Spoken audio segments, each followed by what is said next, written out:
Hello, welcome to today's HR Huddle. Samantha, thank you for being with me today.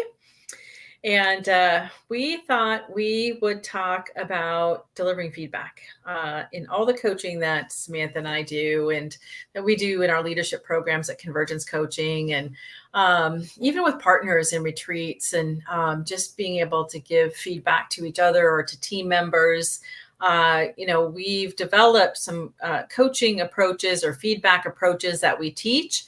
But today we thought we would kind of unravel the different pitfalls that maybe prevent us from giving feedback or get us in trouble when we give feedback. So then we're like, I'm not doing that again. And just maybe share some strategies for delivering, effective feedback around that, for some of those different, pitfalls. We just think the first thing is we think that feedback is a gift.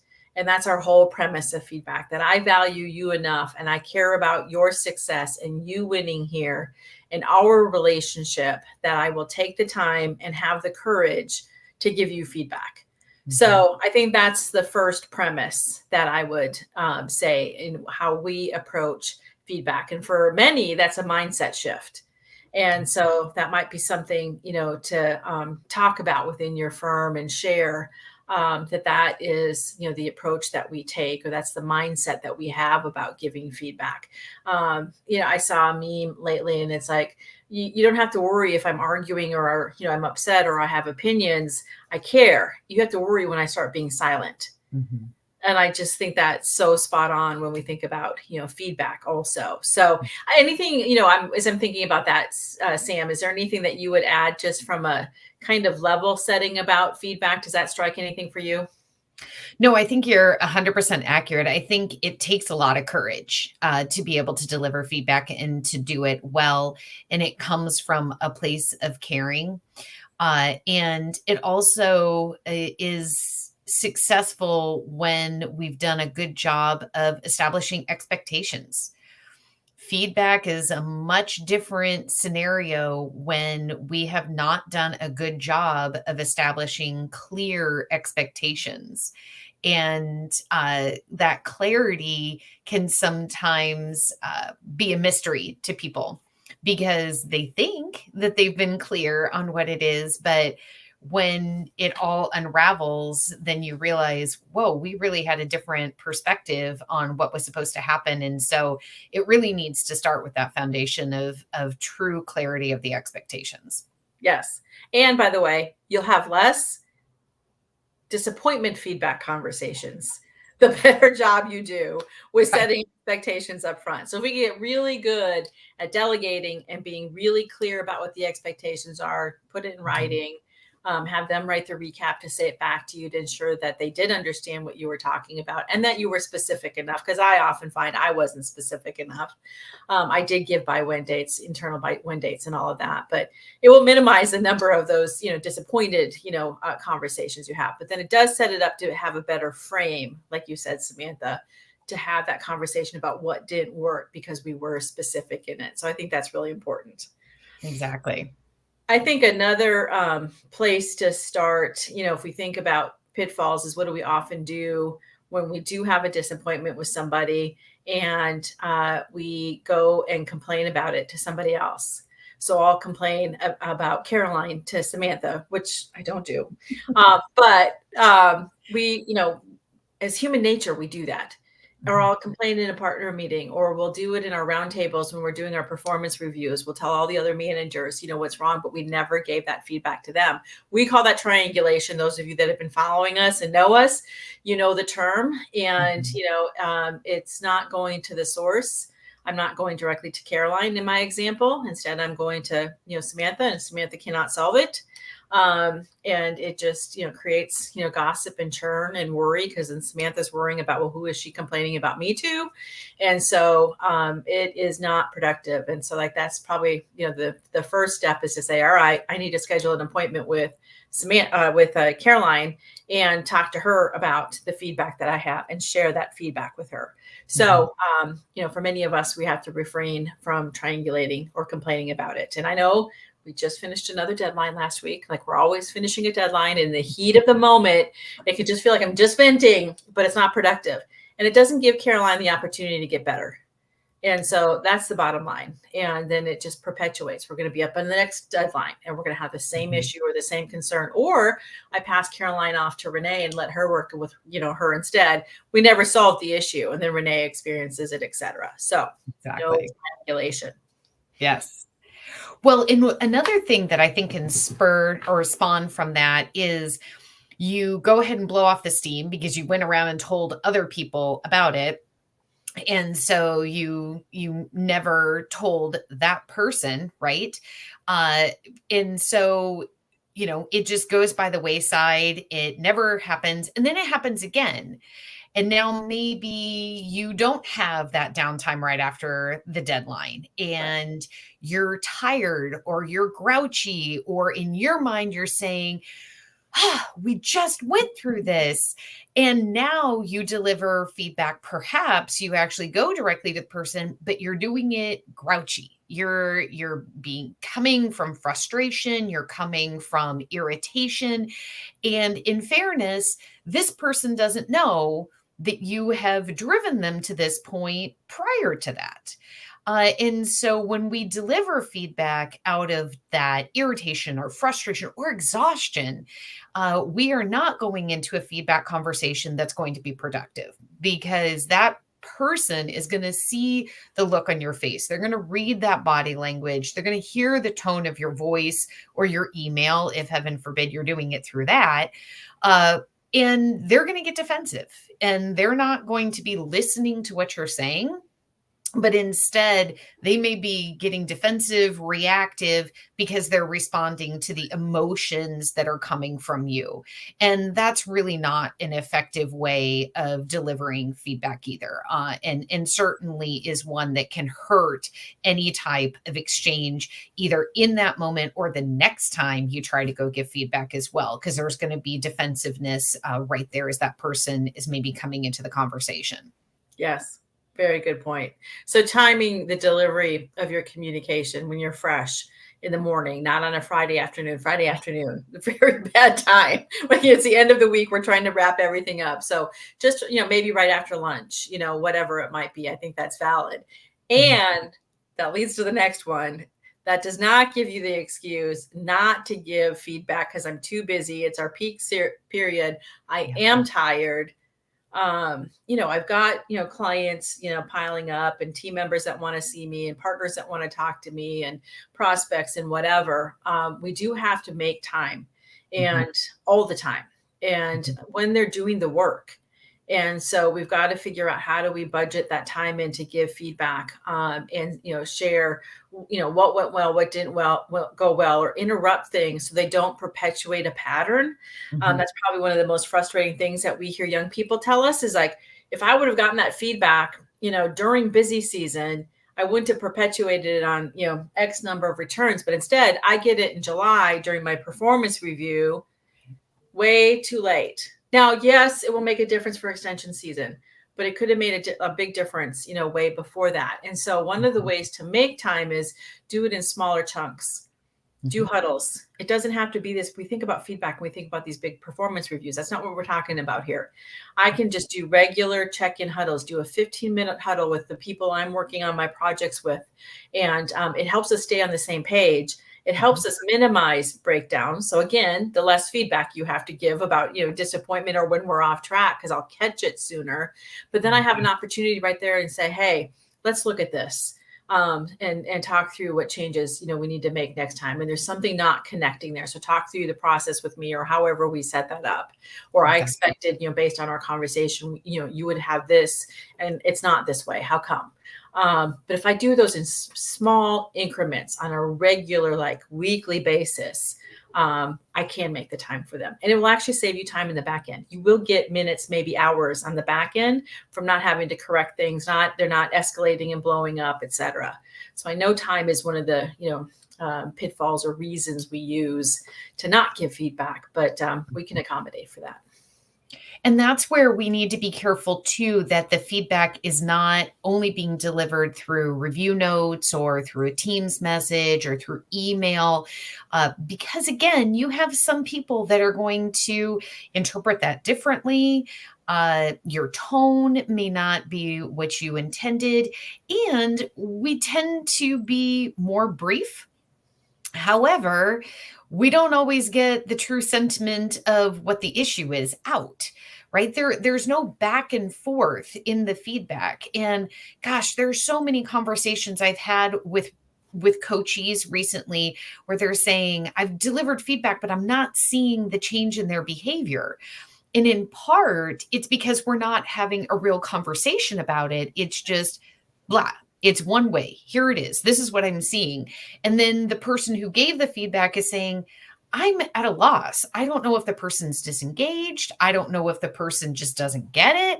I don't know if they're in the wrong seat. I don't know. But again, we're not actually having a discussion because I keep just sending one way feedback and we're not really talking about it. And so it's going to make that timing, like you were just talking about, it really extends it before we're starting to see change in behaviors when it's that one way action. Yeah. Yes. I think that's so important. We need to, have those personal conversations. Then I can also get to the root cause and hear other things that might be going on. Also, learning styles are different. Yes. Yeah. Some are auditory, versus written, versus more hands-on in application. That's the other thing. Watch them do something. Say, show me it. Watch them do it. And so that gives me the ability to talk through that and learn that. And we manage and we motivate and we communicate from our preferences. But we have to learn what our people's preferences are, including our clients, by the way. But we happen to be talking about teams, but same with clients. If we have to give feedback to our clients, it'd be good to know what their preferences and their styles are too, so that we can talk through it with them and have that personal touch. So we're kind of focusing on team, but it just struck me, listen, this applies to clients as well. Anybody that we might be, talking to. And I think the critical nature of our profession, the review notes, like you said, and, all the redlining that we're doing and the auditing that we're doing, that's what we're, it's critical in nature. We have to find time to reinforce the good. Yes. Appreciate and acknowledge the good. And I know you are passionate about that. And, we talk about gratitude a lot. And it could just be being grateful for the effort that they're putting in, for them applying the knowledge, for the way that they took care of that client or communicated with that client. But taking a moment to appreciate when somebody does something well. And, sometimes I get a reply and say, it's their job. Why do I have to thank them for doing their job? In today's market, I see signs at Starbucks and say, be nice to the people that actually showed up today. Be appreciative of them, at fast food restaurants, Starbucks, whatever it might be. And it's just, we could just be grateful. That's who I want to work with. It's a relationship, based business. We all want to know that our effort is being recognized and seen and appreciated. And I know I could do more of that. And it doesn't cost anything. It really doesn't take that much time. But if we could find more moments to do that with our team members, our peers, our partners, our clients, gosh, it would be great.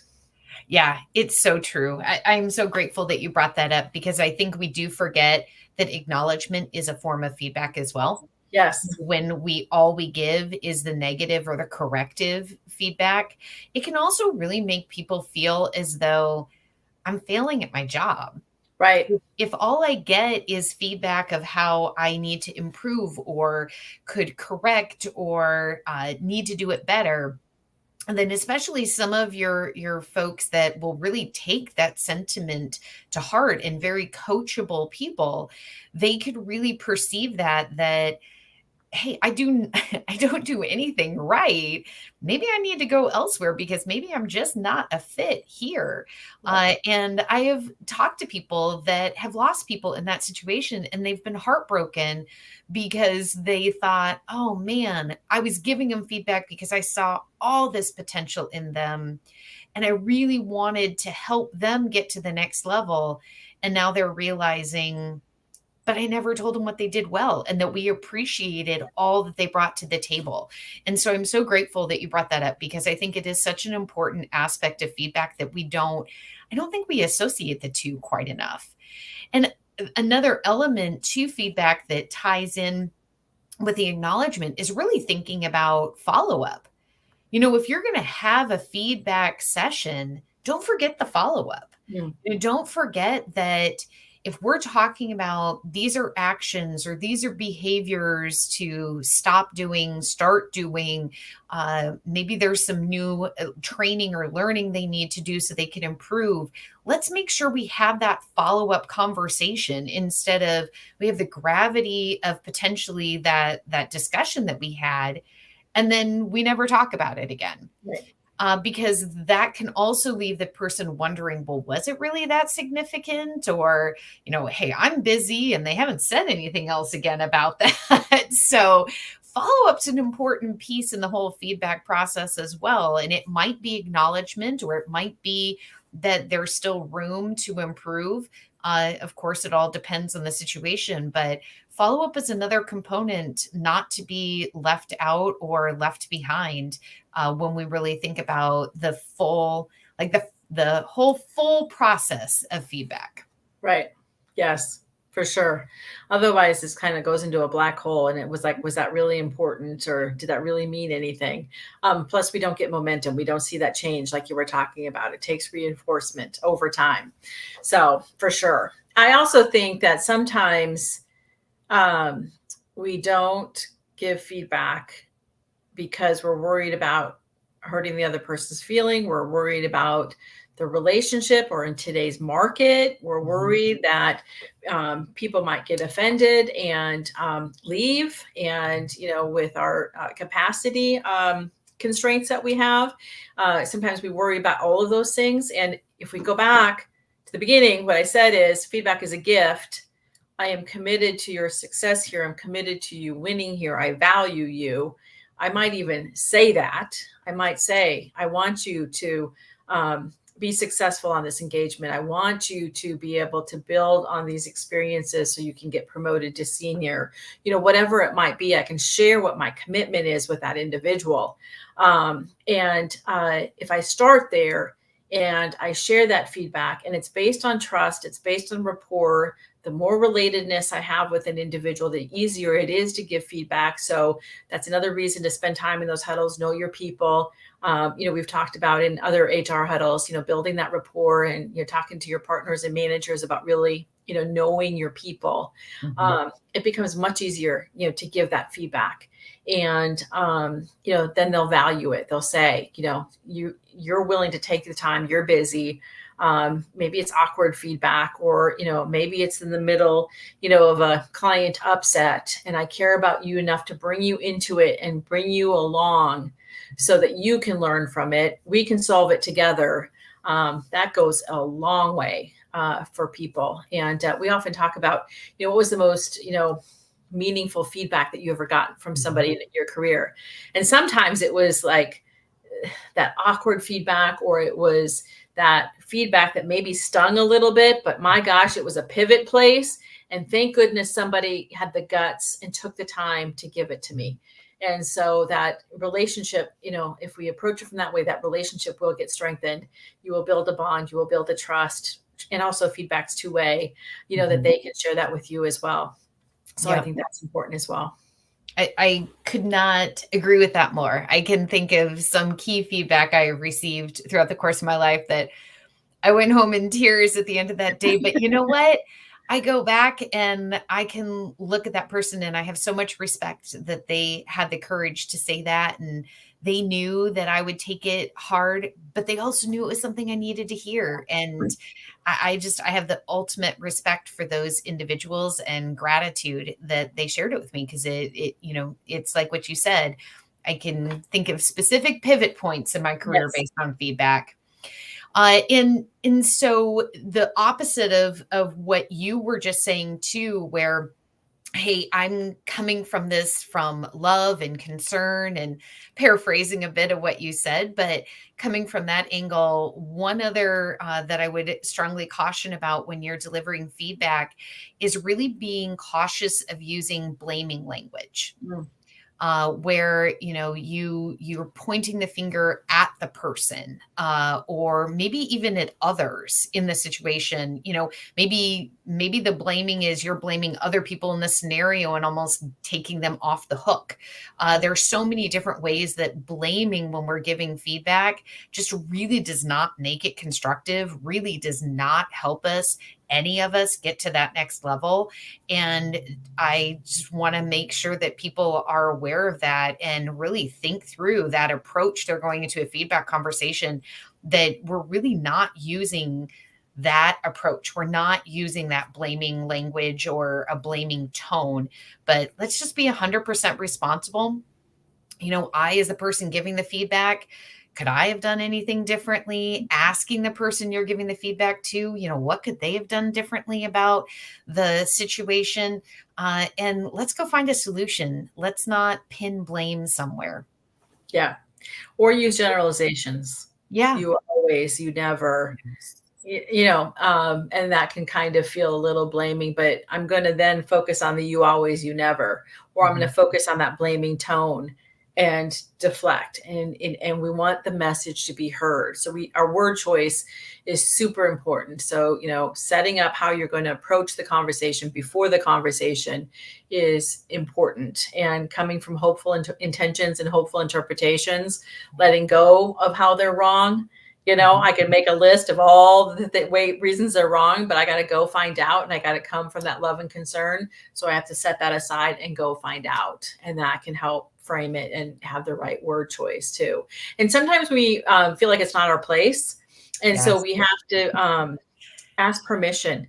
It's Mhm. okay to ask permission to give feedback. It's kind of assumed in a subordinate relationship. So, like if it's my staff person or on your HR team, with your team members, your HR manager or your HR associates, it's kind of assumed relationship that will give feedback. But even then, if it's awkward feedback, or maybe it's something that we've talked about before, I can ask permission. Say, I've noticed something. Can I share it with you? Or I have an observation. Can I share that with you? I can do that with peers. I can do that upwards. I can do that with clients. Because sometimes it feels like I'm not really sure it's my place, or that they're going to be open to my feedback. I can just ask them. Most of the time, 99% of the time, they'll say yes. Very, very few people do I hear come back and say they said no, Tamara. They'll say yes. And if I set it up from I language, I have an observation, Mhm. I noticed that, I can share it from that perspective. And so that's a great way to, give feedback, especially when you don't feel like you have permission. So any Exactly. others that you'd add as we wrap up here, Samantha? Oh gosh, I'm sure we could generate a few more, but I think this encompasses a number of the items. And so, I guess what I would point out to people as you're preparing for feedback, or you're coaching people who need to provide feedback, as HR professionals, is to really zero in on a few things, which is your intention behind it, and get that to the heart. Don't be grouchy, don't be frustrated, get yourself centered around your love and concern. Be mindful of the word choice that you're using, that it's about finding a solution, which is why we're not going to triangulate. We're not Right. going to be going around. We're going to the person, because what we really ultimately want to do is get a solution and have us all working better together. And that realize that when you do take that time and provide that feedback, that where you are worried about the relationship, when you're doing all the other things we just talked about, you actually can build stronger relationships, and ones that are going to go deeper and probably longer lasting.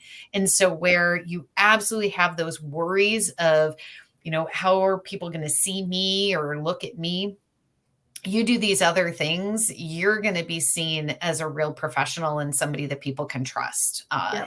And I think those are those points to really coach leaders or people who have to provide feedback, that those are the benefits. Yeah. Selfishly, those are the Yeah. benefits. And this is a great discussion to have with them, especially as you sit down to give feedback during your feedback or performance review timeframes, or in between, deadlines here. It's like, what feedback do we need? Let's go be effective and have our people win. So you can share this HR huddle. You can, brainstorm, what stops them. There's just great ways to have that dialogue, with your team and support them in delivering feedback. So let us know if you need anything else from us. Otherwise, we will see you again next week on the HR Huddle. Thanks for joining us today. Have a great week. Thank you.